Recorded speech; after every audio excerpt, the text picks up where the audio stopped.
I just had probably a week-long experience of what I call wanting the world again. And I kind of, someone reached out to me from my past, and there was sort of this hope and imagination of a potential future that played itself out in my mind over and over again. Like, I couldn't I couldn't stop it from happening. I was so lost in this like hope for a rekindled possible romantic relationship, and I sort of completely lost my way, my foundation a little bit because of this. And I slowly had to come back to reality. The thing I want to talk about is how the hope for this potential relationship distorted my walk and distorted my view of myself, because it was almost like it became an idol.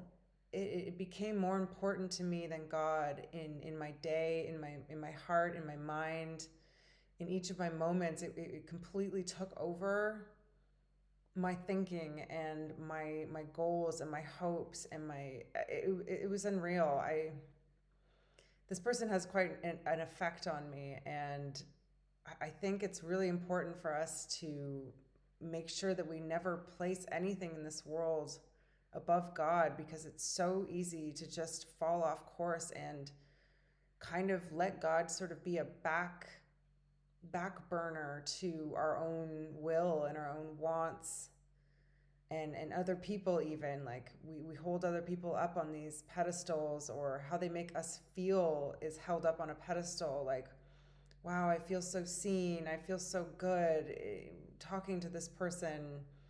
I want more of this. I want this is very important to me. It can become even more important to us in our relationship with God. And for me, it can happen pretty quickly, and almost like a little rug pull out from under me, where I sort of lose my footing in Christ. I lose my footing in my walk, and I stumble. I stumble a little bit in my mode of thinking, and who takes precedence in my focus. And the interesting thing about this is how I suddenly became more anxious. I became more sort of preoccupied with like my physical appearance and my status in life. Like, all of these other things about the world and my place in the world became suddenly more important to me and amplified because of this whole, just putting this person ahead of God in my life. It's like immediately everything else kind of just falls apart in my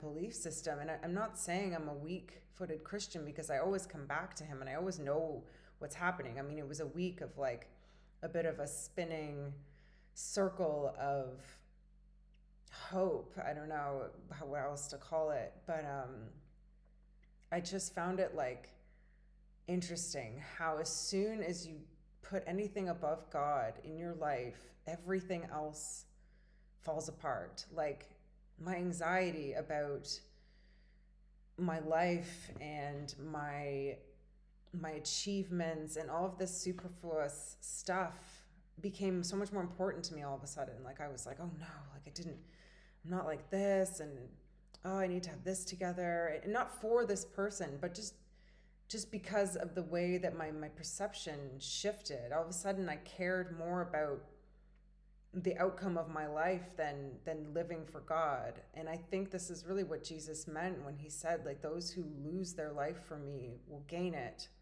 When we care too much about our lives, when we think too much and worry too much about like who we are and who we're with and who we know, and the past and the future and your reputation or any of this stuff, it's like this thread that holds you to the world and pulls you in deeper and deeper. The more you lift these things up above God, it's like a web that can just suck you right back in. And Satan's so good at doing this. I'm not saying this person's from Satan, because they're a very wonderful person, and this is all of my own journey and my own abstractions about what they mean to me and how I have placed them on a pedestal, perhaps. And I just feel like I have to make sure that God never takes a back seat. Like, it's so insidious how things can just suddenly matter more. And I know that, there are some Christians out there who are so steadfast and headstrong and on the narrow path that this may never happen to them. But as a word of encouragement for anyone else who may be on a more turbulent road, that, you feel like it's a struggle to stay on the path and that you are truly in the battle,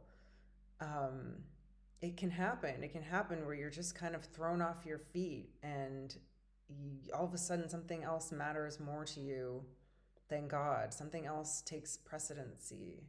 And this is why the Lord said, don't have idols. It's not because he doesn't want you to like things or enjoy things. It's because as soon as they take over, all of this other stuff happens. All of you get lost in the world again. The world becomes your foundation. The world becomes your reality more than the truth of God in your soul, breathing, and the living waters coming forth from you.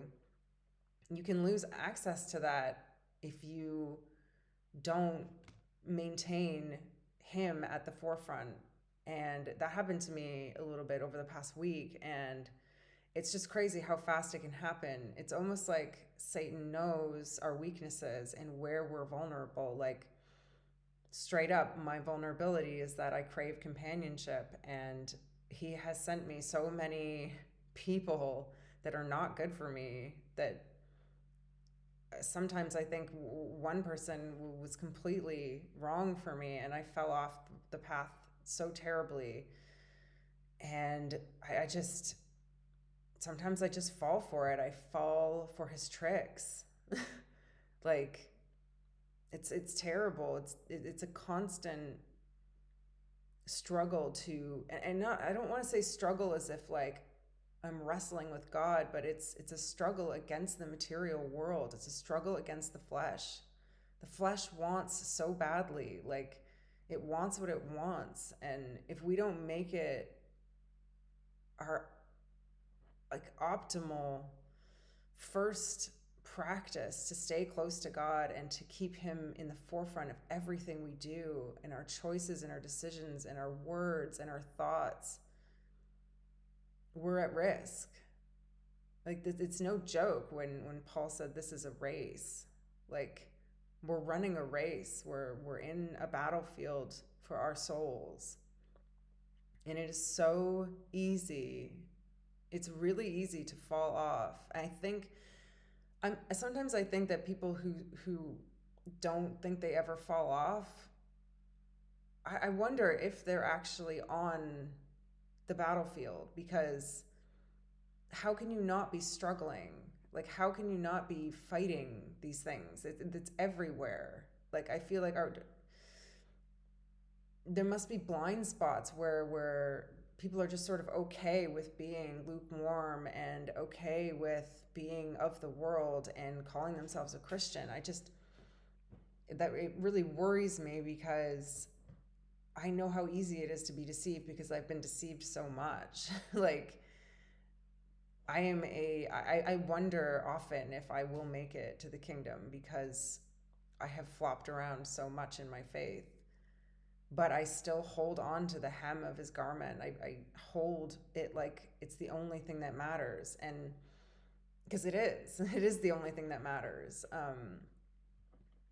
And when I came back, like after I kind of woke up out of this like stupor of hope and worship of something else other than God, I came back to the Lord. I felt his presence again, and I felt like all the things that mattered about God mattered again. And it sort of everything sort of came back to what was real, came back to reality basically. And he was right there. And I was just so thankful because all my anxiety fell away. All of the like worries about where this could go, or if I'm not good enough, or like just all these like stupid things. And like it translated into so many other aspects of my life, not even regarding a potential relationship, but regarding my past. My regrets started coming up again, like, oh my, I haven't done all of these things, and like I wasted my 20s, and I started to feel bad about myself again, and I started to feel really, really lonely. Like, I struggle with loneliness a little bit, but when I'm focused on God, I'm not really lonely. I'm very excited for his coming. I'm very excited for the kingdom, and I'm filled with his love and energy. And it's not really that much of a problem how I live. But all of a sudden it was like it mattered, and I was like, oh no, like I have to go do stuff. Maybe I should move to a city. Like I'm too isolated. Like I started to feel like the sense of panic, and like I wasn't where I was supposed to be, and nothing even made sense about it because there was no like hard conclusion. It was just dread. I was just like, oh no, like because I had lost the way. I feel like I was on that boat in the storm and freaking out, like there's a storm, and Jesus is just sleeping. Like, have you lost your faith again? Like, stop it. um, I do it constantly. Luckily, not that often, and I haven't fallen off this way in a while. And it's not like I did anything, but I feel like idolatry is a sin, and putting anything else ahead of God in your life is a sin.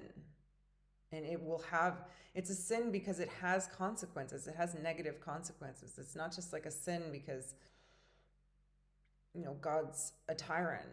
It's a sin because look at the impact. The impact it had on me. I was filled with anxiety. I was suddenly depressed. I had despair. I was afraid of getting older. I was remorseful of my past. All of a sudden I like felt really, really lonely and isolated, and like there's like the world started closing in on me, and I'm like, what is happening? And all of a sudden I kind of snapped out of it, and it's like, yes, you've lost your way again. Like, hello, come back to the truth, come back to God, and remember him. And I'm just so grateful to have him because I know that there's so many people who that chaos is a daily reality for them. It's the depression, the despair, the remorse, the regret, the lack of forgiveness, the lack of being able to forgive themselves because they don't have God's forgiveness and his presence and his love. They don't know it.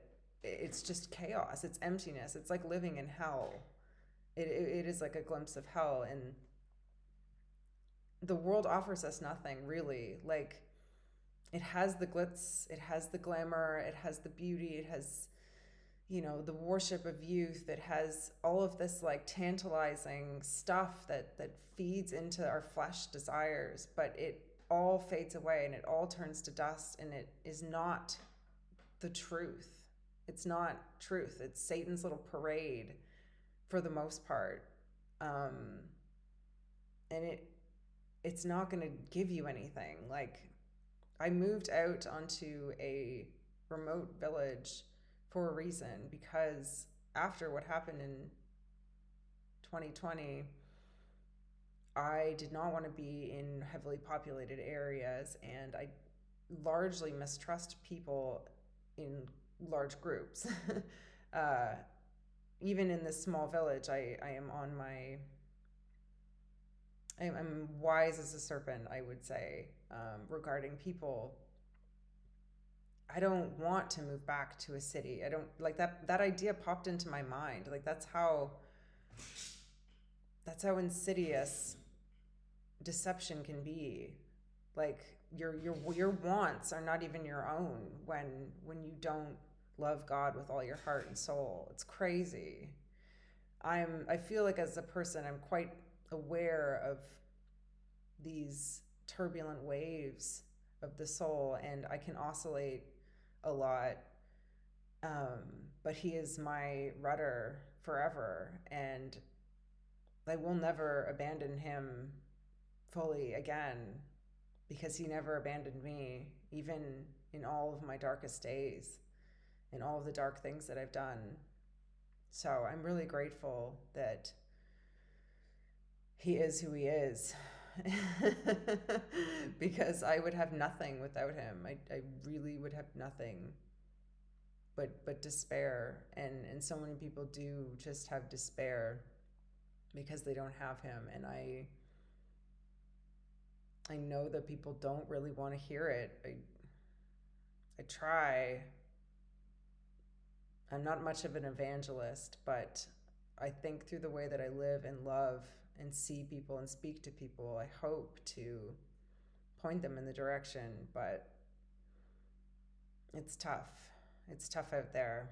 Anyway, I wanted to share that. I hope that made sense in some coherent way regarding the fact that the world and any nostalgia for the old man or what the world can offer in the future or did offer you in the past is just illusion. It's just temptation and illusion. And the truth is God and his love in this moment and what springs forth from that.